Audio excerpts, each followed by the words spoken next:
नमस्कार। आज से पूरे 1.5 महीना पहले लगभग 1 जून के आसपास हम लोगों ने अनुमान लगाया था जब लॉकडाउन ख़त्म हुआ, दिल्ली में तेज़ी से कोरोना के केसेस बढ़ रहे थे, तो केंद्र सरकार ने एक फार्मूला बनाया हुआ है ये अनुमान लगाने के लिए कि आज जिस गति से केसेस बढ़ रहे हैं या कम हो रहे हैं उसके हिसाब से अगले महीने कितने केस हो जाएंगे, फिर अगले महीने कितने केस हो जाएंगे, ताकि उसकी तैयारी की जा सके। तो जो केंद्र सरकार का जो फार्मूला था, उस फार्मूले के हिसाब से हम लोगों ने जून के पहले हफ्ते में अनुमान लगाया था कि अगर इसी रफ्तार से केसेस बढ़ते रहे तो 30 जून को कितने केस हो जाएंगे, 15 जुलाई को कितने केस हो जाएंगे और 31 जुलाई को कितने केस हो जाएंगे। और वो अनुमान हमने आप सब लोगों के सामने रखा था। उस अनुमान के मुताबिक 15 जुलाई तक ये अनुमान था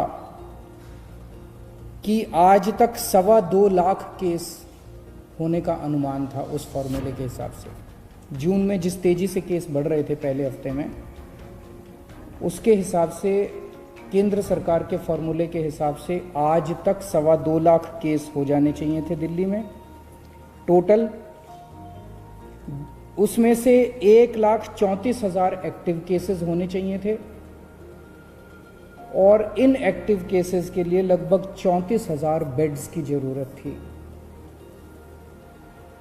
लेकिन पिछले 1.5 महीने में जिस तरह से हम सब लोगों ने मिलके, दिल्ली के 2 करोड़ लोगों ने मिलके, दिल्ली सरकार ने मिलके, केंद्र सरकार ने मिलके, सब लोगों ने मिलके जो प्रयास किए, आज अनुमान था कि 2.25 लाख केसेस होंगे, लेकिन हकीकत में आज उसके आधे केसेस हैं।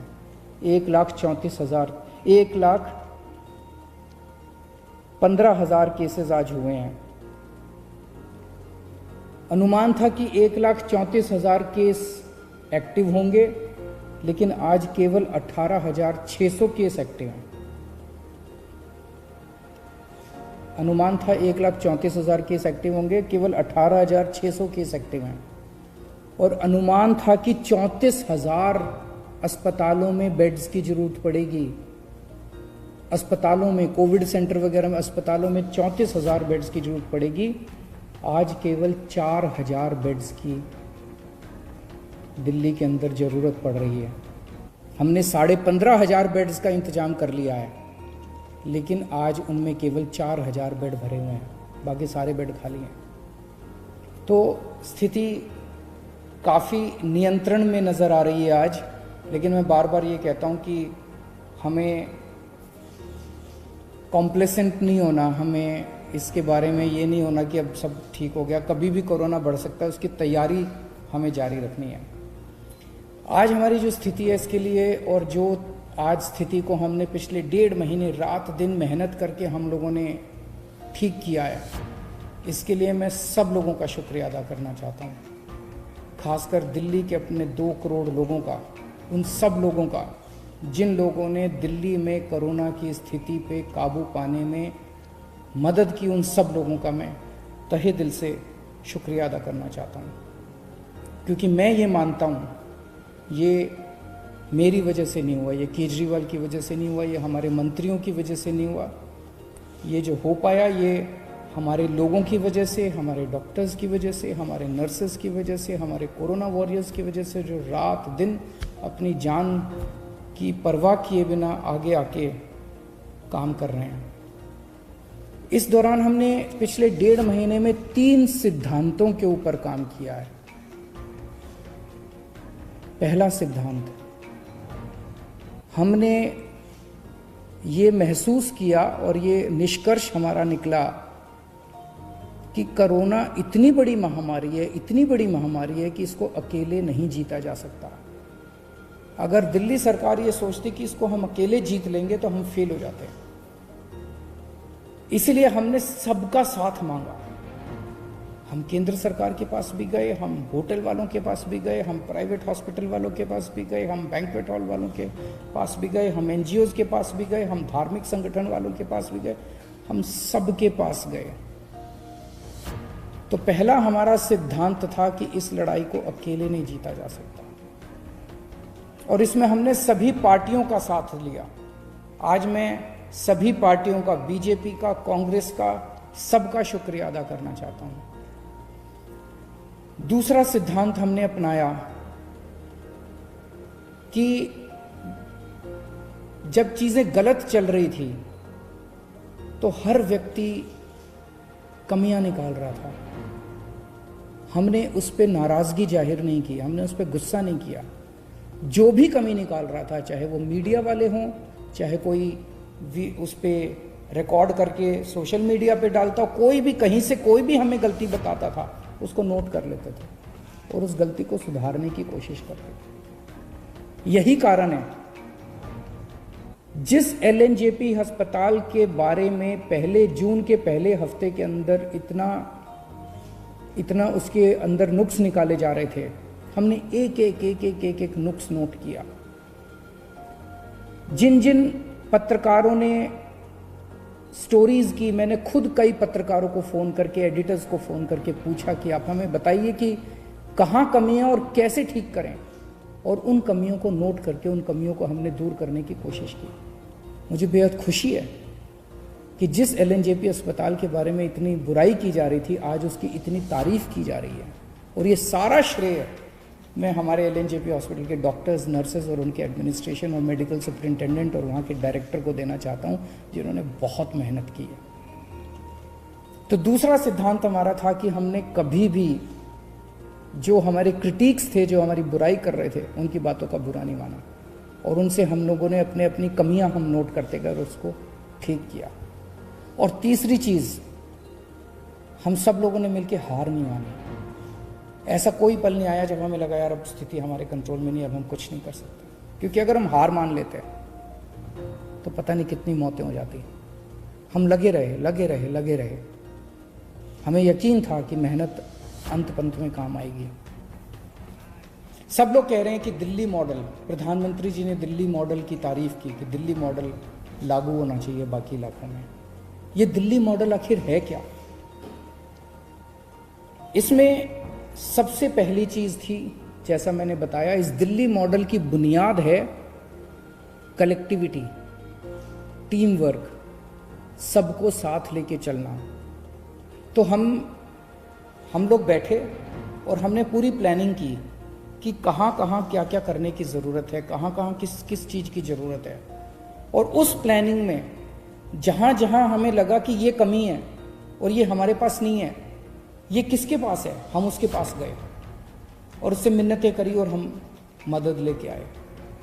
जैसे टेस्टिंग कम हो रही थी, हम टेस्टिंग बढ़ाना चाहते थे, लेकिन हमारी कैपेसिटी थी, दिल्ली के अंदर मैक्सिमम 10,000 टेस्ट हो सकते थे। हमने केंद्र सरकार से मदद मांगी, केंद्र सरकार ने हमारी मदद की। केंद्र सरकार ने हमें एंटीजन, सबसे पहले एंटीजन टेस्ट दिल्ली के अंदर शुरू किए गए। केंद्र सरकार ने शुरुआती टेस्टिंग किट्स हम लोगों को दी और हमने एकदम से 20,000 22,000 टेस्ट करने चालू कर दिए दिल्ली के अंदर। तो कलेक्टिविटी, टीम वर्क हमारा इस दिल्ली मॉडल का सबसे पहला सिद्धांत था। दूसरा जो सबसे इंपॉर्टेंट चीज थी, होम आइसोलेशन। लोगों के मन में डर था, आज भी पूरे देश के अंदर, पूरी दुनिया के अंदर लोगों के मन में डर है कि कोरोना हो गया। एक तो कोरोना का डर है कि कोरोना हो गया तो पता नहीं क्या होगा, और दूसरा डर होता है कि कोरोना पॉजिटिव आ गया तो सरकार उठा के क्वारंटाइन सेंटर में डाल देगी, सरकार उठा के हमें किसी और सेंटर में, आइसोलेशन सेंटर में कहीं डाल देगी, अस्पताल में डाल देगी। लोगों के मन में ये डर था, क्वारंटाइन सेंटर का डर था, आइसोलेशन सेंटर के डर थे। जब हमने होम आइसोलेशन शुरू किया और होम आइसोलेशन का एक्सपीरियंस हम लोगों ने बहुत कंफर्टेबल कर दिया। हमारी डॉक्टर्स की एक टीम जो होम आइसोलेशन में सबसे पहले उनके घर जाती है, उनको सारा बता के आती है कि आपको ये एहतियात करना है, इस कमरे में रहना है, ये टॉयलेट है आपका। उनके घर का इंस्पेक्शन करके आती है, मुआयना करके आती है, सारा सिखा के आती है। उनको एक ऑक्सीमीटर दे के आते हैं कि 2-2 घंटे में अपनी ऑक्सीजन नापते रहना। अगर ऑक्सीजन कम हो जाए तो आप हमें फ़ोन कर देना, हम आपको अस्पताल ले जाएंगे, आपको चिंता करने की ज़रूरत नहीं है। उनको जब तक उनका कोरोना ठीक नहीं हो जाता, अगले 10-12 दिन तक रोज़ उन लोगों को फ़ोन जाता है, डॉक्टर्स का फ़ोन जाता है और वो उनसे पूछते हैं क्या हाल है, ठीक हो, कोई दिक्कत तो नहीं है। उनको टेली काउंसलिंग की जाती है होम आइसोलेशन वालों को। इस वजह से लोगों को कोरोना होने के बावजूद भी उनका एक्सपीरियंस, लगभग 80 से 90% पेशेंट्स होम आइसोलेशन के अंदर आज उनका इलाज चल रहा है। दिल्ली के अंदर होम आइसोलेशन इतना शानदार तरीके से लागू किया गया कि उसकी चर्चा आज सब जगह चल रही है। इस होम आइसोलेशन का फ़ायदा ये हुआ कि पहले लोग अपना टेस्टिंग कराने से डरते थे। उनको ये लगता था टेस्ट हुआ और पॉजिटिव आ गया तो मेरे को उठा के क्वारंटाइन सेंटर में डाल देंगे। आज भी मैं जानता हूं कि कई राज्यों के अंदर इसी वजह से टेस्टिंग नहीं करा रहे, क्योंकि वहाँ होम आइसोलेशन नहीं है। वहाँ पे जो पॉजिटिव आता है, चाहे माइल्ड हो चाहे एसिम्टोमेटिक हो, उसको उठा के क्वारंटाइन सेंटर में डाल दिया जाता है। तो कोई टेस्ट नहीं कराना चाहता, कोई जब तक अस्पताल जाने की मजबूरी ना, इतना सीरियस ना हो जाए, तब तक कोई टेस्ट नहीं कराना चाहता। और जब वो टेस्ट नहीं कराता तो वो समाज में घूमता रहता है और 10 और लोगों को कोरोना कर देता है। तो हमने होम आइसोलेशन किया, लोगों का डर खत्म हुआ, इस वजह से लोगों ने खूब टेस्टिंग करवानी चालू कर दी। अब हम टेस्टिंग कर रहे हैं बहुत एग्रेसिव लेवल पे। पहले 5,000 टेस्ट हो रहे थे, अब 20-22 हज़ार टेस्ट डेली हो रहे हैं। 22,000 23,000 टेस्ट डेली हो रहे हैं। और हम टेस्ट करते हैं, जिसको कोरोना मिलता है उसको आइसोलेट कर देते हैं, जिसको कोरोना मिलता है उसको आइसोलेट कर देते हैं। दिल्ली में मौत के आंकड़े काफ़ी कम हो गए हैं। जून के महीने में 100 से ऊपर मौतें होने लगी थी प्रतिदिन। कुछ दिन ऐसे थे जिसमें 100 से ऊपर मौत हुई थी। अब 30-35 मौत डेली हो रही हैं। ये भी नहीं होनी चाहिए, इसको ठीक कर रहे हैं और कम करेंगे। लेकिन मौत को कम करने के लिए हमने एक अभियान पूरा उसका प्लानिंग की, और उस प्लान के कंपोनेंट थे, हमने देखा कि मौत क्यों हो रही है। तो देखा सबसे पहले टेस्टिंग है। कई लोगों का टेस्ट टाइम पे नहीं हो पाता, और जब तक टेस्ट होता है तब तक उसकी मौत हो जाती है। तो हमने टेस्टिंग अब इतनी बढ़ा दी है कि लोगों को टेस्टिंग करने में कोई दिक्कत नहीं आ रही है, तुरंत टेस्ट करवा रहे हैं लोग। दूसरा हमने देखा एम्बुलेंस की दिक्कत हो रही थी। शुरू में लोगों को एम्बुलेंस नहीं मिल पा रही थी, एम्बुलेंस की कमी थी। आज हमने इतनी एम्बुलेंस का इंतजाम कर लिया है कि किसी को भी अब रिजेक्ट नहीं किया जाता, मना नहीं किया जाता। 100% लोगों को, एक व्यक्ति जो फोन करता है उसको एम्बुलेंस पहुंचती है। पहले एम्बुलेंस पहुंचने में 2-2 घंटे लग जाते थे, आज आधे घंटे के अंदर फोन करो और आधे घंटे के अंदर एम्बुलेंस पहुंचती है। तीसरा हमने देखा कि एम्बुलेंस जब मरीज को अस्पताल लेके जाती है, अस्पताल के बाहर उसकी सारी औपचारिकताएं पूरी करने के लिए 2-2, 3-3, 4-4 घंटे लग जाते थे। एम्बुलेंस में बैठा रहता था मरीज। मीडिया वालों ने कई ऐसी स्टोरीज की कि 3 घंटे तक मरीज एम्बुलेंस के अंदर बैठा रहा, वहां उसकी मौत हो गई। अब हमने ये इंतजाम कर दिया कि एम्बुलेंस जाएगी, सबसे पहले मरीज को अस्पताल के अंदर ले जाके एक होल्डिंग एरिया बना दिया हमने। होल्डिंग एरिया में उसको ऑक्सीजन दो, उसके बाद उसके कागज भरो, कागजी कार्रवाई बाद में हो जाएगी। सबसे पहले अस्पताल के अंदर एम्बुलेंस पहुंचते उसको होल्डिंग एरिया में ले जाया जाता है। फिर हमने बेड्स के इंतजाम किए। जून के महीने में अस्पतालों में बेड्स की कमी हो गई थी। 1 जून को दिल्ली में 4100 बेड थे। आज दिल्ली में 15,500 बेड्स हैं।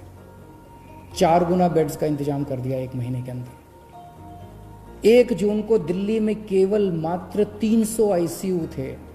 आज दिल्ली में 2100 आईसीयू बेड्स हैं, और 2100 में से केवल 1000 भरे हुए हैं, 1100 आईसीयू बेड्स खाली पड़े हैं।